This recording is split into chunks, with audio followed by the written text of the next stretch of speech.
Sports, where athletes bring us career-defining moments. The Miami Heat, they've done it. They win their first championship in franchise history.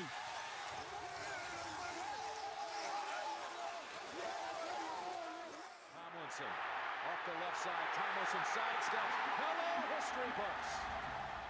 Dynasties being created and destroyed. Pass is intercepted at the goal line by Malcolm Butler. Unreal. And of course, the unthinkable. This is caught. Diggs.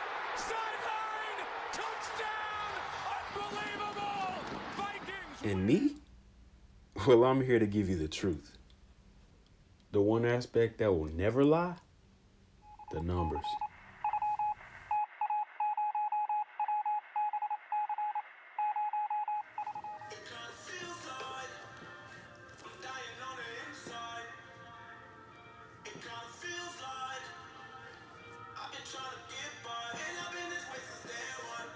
YouTube. What's going on, man? Back at it again with another video. It's your boy, Numbers Fan Jay. Sunday, week 10 is complete. We got the Monday night game, of course. Seahawks and 49ers tonight.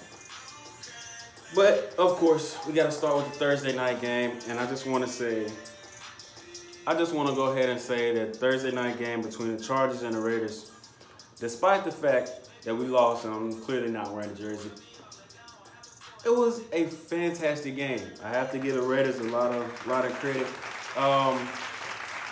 But truth be told, I can't do it with these Chargers, man. I just can't do it. We look so good for 2 weeks. You know, we come out, defense looked like it's coming together. And this game was not on the defense. This game was 100, I'm not even going to say 100. This game was 90% on Phillip freaking Rivers. Absolutely frustrating. Phillip Rivers in this game, we thought he was going to have a fantastic game. This was going to be his great game of the year. He threw 2 touchdowns to 3 picks. Can't blame the defense. You just can't blame them. Those 2 picks equated to the Raiders getting 10 points out of it. One was a pick 6. The other pick put them in field goal range. Defense stepped up yet again, stopped them short for just 3 points. But man, it's disappointing because Phillip he's yet to win us a game this year. Even in his best game, I believe. Well, he had 2 good games. The game against the Titans, as well as the game in week 1 against the Colts. Week 1 was not the game that he won for us because Austin Eckler had all the touchdowns. So I felt like that game was more on Austin Eckler. Plus, Austin Eckler scored the game-winning touchdown in overtime. But against the Titans, it would have been his game had Melvin Gordon punched it in the end zone. It's just everything that could go bad has went bad for us this year. But it is what it is. Props to the Raiders. Monte, we'll see y'all in 6 weeks, man. We not done. Chiefs at Titans kicking off the early games. We went with the Chiefs. We got the Chargers game wrong. We got the Chiefs game wrong as well. Kansas City run defense, we talked about it being bad throughout the season. It's bad yet again as Derrick Henry ran for 188 yards, 2 touchdowns. This Kansas City defense did get to the quarterback like we thought. They got 4 sacks. It just wasn't enough. In the second quarter was when the game changed in the favor of the Tennessee Titans. That quarter was 13-3. This is usually a quarter that the Kansas City Chiefs win. However, the Titans took control of this game when Rashad Evans picked up a fumble and took it 53 yards to the house. It was just a great heads-up play to scoop and score, to know that you have space in front of you, know that you have time to pick up the ball, secure the ball, take it to the house. Great play. Field goal was blocked at the end when the Chiefs tried to tie it up and send it to overtime with Harrison Butker. Chiefs lose this one in Tennessee. it's still working. I'm still picking the Chiefs, and they're still losing. So it's still working. We can keep doing it. We can keep doing it. Next game, Cardinals at Buccaneers. The Bucks won their first home game this year. We talked about them having trouble at home. Kyler Murray just had terrible clock management in this game. Watching the last few minutes, he had 143 to work with and a timeout. They only needed a field goal. He didn't even get to the 50-yard line, and they ran out of time. He didn't lose to a loss of downs. He lost to the clock. That's clear rookie mistake. I did like what I saw from him in this game, but it wasn't enough. It wasn't enough. So the Buccaneers hold on, get that win. We got that one wrong. Giants at Jets. This is a game where I just kind of picked somebody because neither team was playing well. I picked the Giants. They lost this game. Daniel Jones had 308 yards passing, 4 touchdowns, 1 fumble. In that 1 fumble, Jamal Adams came through, stripped the ball for a touchdown. No, not a strip sack. He took the ball from Daniel Jones and took it to the house. That's all that happened.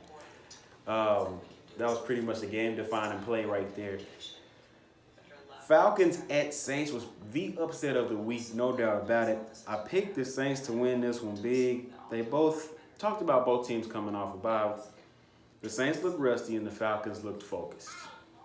It is what it is right there. 6 sacks. Alvin Kamara was held to 74 total yards. No touchdown scored for this Saints offense. They held them to 9 points. So, hats off to the Falcons stepping up in this game, taking the dub. Bills at Browns. We got this one wrong. We picked the Browns. The Bills take their first road loss, and this just shows that the Bills are who we thought they were this whole time.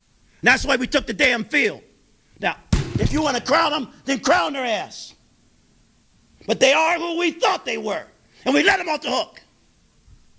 They're 6-3. I know. I understand that. They still have a nice gap between wins and losses, but a lot of analysts have said they haven't played anybody to this point. So now they're starting to lose games. I don't know, Buffalo. I don't know. The defense is for real, but we've seen the offense struggle every single game. So Ravens at Bengals. Lamar Jackson had an MVP type of a game. Yet again, 15 out of 17, 223 passing yards, 3 touchdowns, 65 rushing yards, including a 47-yard glorious run. Stamped with a spin move like no other quarterback in the league can do. 1 rushing touchdown, that being the touchdown. Easy money for Lamar. Ravens win that one big, 49-13. Lions at Bears. Got this one wrong. The Ravens game is the sole game that we got right so far going through these picks. Lions, we picked the Lions. We didn't trust Trubisky. He proved us wrong this game. He made a couple fearless throws. 16 of 23 on the day, 173 yards. Not a lot of yardage, but he did throw 3 touchdowns. So give him credit for that. The Bears break their losing streak. And Jeff Driscoll played quarterback for the Lions. Didn't play well at all. Dolphins at Colts. We picked the Colts. We said there was no way that the Dolphins win this game. I have no clue what the heck happened to the Colts in this game. They have a great team. Actually, I do know what happened. Brian Hoyer happened. Brian Hoyer, as a veteran guy, you don't expect him to come in and make these type of mistakes. 1 touchdown, 3 interceptions. Unacceptable. I was wrong about the quarterback not mattering in this game. The Dolphins pull off another unlikely win. So give them credit there. Vinatieri missed another point after attempt. He's been a problem for the Colts all year long. They have to fix that. I just don't see, if he continues to miss, I would just give him 1 more game. You come out and you miss 2. If you miss 2 field goals next week, he has to be let go. I understand he's a legend, but that is unacceptable, man. He's missed way too many field goals this year. Rams at Steelers. I picked the Rams. Steelers pulled off another win here. The Steelers' defense was the story of this game. 4 sacks.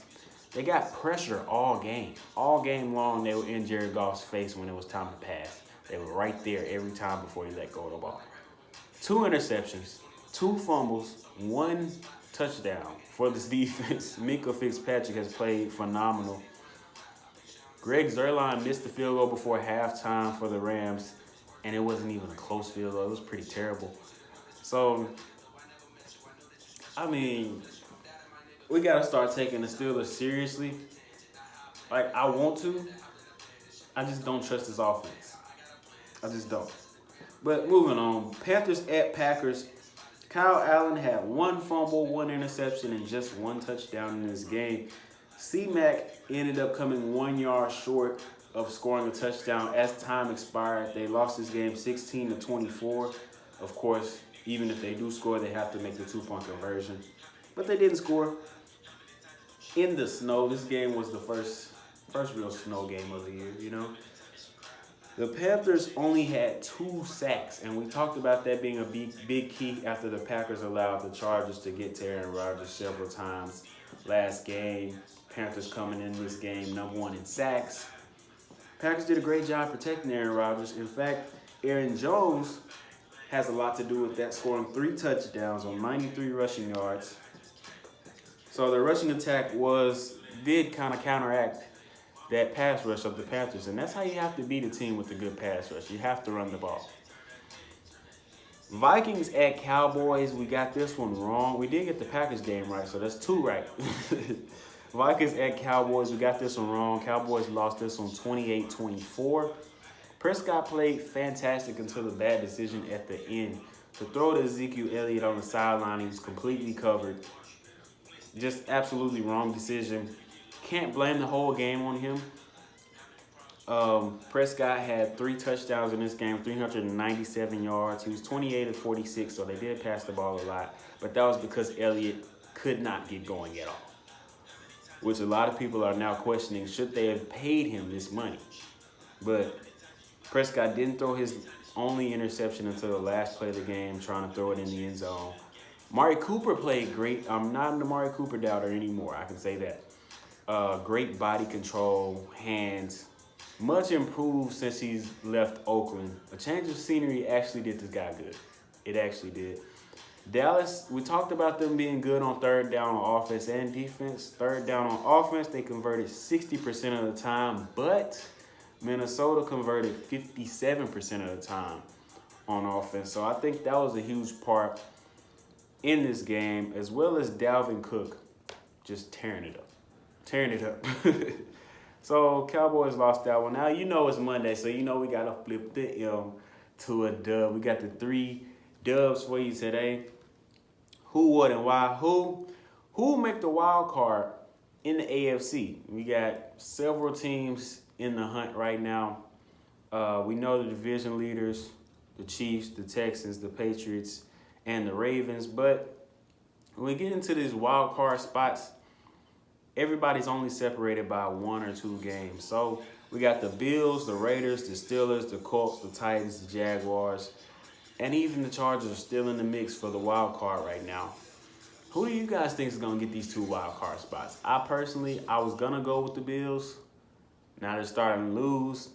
I'm feeling like it's going to be Raiders and Steelers. I want to say that so bad, but Colts, depending on what Jacoby Brissett can do, I think the Colts should have one of these spots. Don't know who the second one's going to go to, though. I'm not going to lie. I don't know. What game did y'all find most exciting this week? There were a lot of good games, a lot of upsets this week. Chiefs losing, the Saints losing. Like, what game did y'all find most entertaining? Was it the Vikings game? Was it the Panthers game? Let me know in the comments. Let me know. And why? So, why is it that the Dolphins decide they want to win? Why is it? Why is that happening right now? We thought they were tanking. We thought they'd go 0-16. They looked like they were tanking. Like, clearly in the first few games, we were like, oh, they're not even playing for real. There's no way. This dude's running completely wide open, straight to the end zone, 50 and 60 yards at a time. Why is it that the Dolphins want to win games now? Who knows? Maybe it's part of whatever they got going on with the tanking part. I have no clue. Let me know what y'all think in the comments, man. Player of the week, Lamar Jackson. No doubt about it. Lamar Jackson's got to get this one. That spin move was absolutely ridiculous, and that's going to be replayed for years and years and years because Lamar Jackson is that electric. Love watching this guy play, man. Love watching this guy play. Coach of the week, I got to go Mike Vrabel, the Tennessee Titans coach. You got the Chiefs coming to town. You got Mahomes. Big news is him coming back to play. And they expect the Chiefs to just kill y'all. Y'all come out and win the thing 35-32. Not even your style of football. But you win another close game in Nashville. Like, I got to give Mike Vrabel credit. He has them right there in the playoff hunt. Team that inconsistent, really kind of unpredictable. But this week was a great week for y'all. So, thank y'all for watching, man. Leave a like, leave a comment, subscribe if you haven't already. Hit that notification bell. It's your boy, Jay. We out of here.